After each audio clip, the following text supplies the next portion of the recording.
Everyone. ভাবছিলাম যে একটু বাইরে যাব, বাট বাইরে আর যাওয়া হলো কই, প্রচুর বৃষ্টি হচ্ছে বাইরে, অনেক বৃষ্টি। যদি দেখা যায় আমার বোন ছাতা নিয়ে দাঁড়িয়ে আছে, বাট প্রচুর বৃষ্টি। তো কী করবো জানি না, বোনের মেয়েকে আনতে যাচ্ছিলাম, অনেক অনেক বৃষ্টি, কিছু আর করার নেই আসলে। তো আপনাদেরকে জাস্ট দেখা যে কী পরিমাণ বৃষ্টি যেখানে হচ্ছে, অনেক বৃষ্টি, প্রায় ঝুম বৃষ্টি।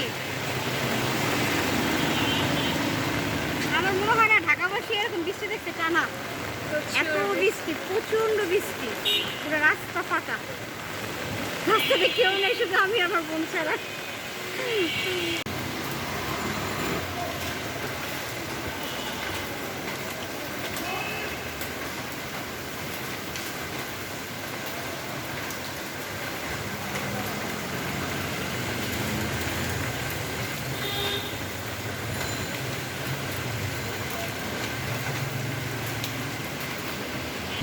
বৃষ্টি হচ্ছে।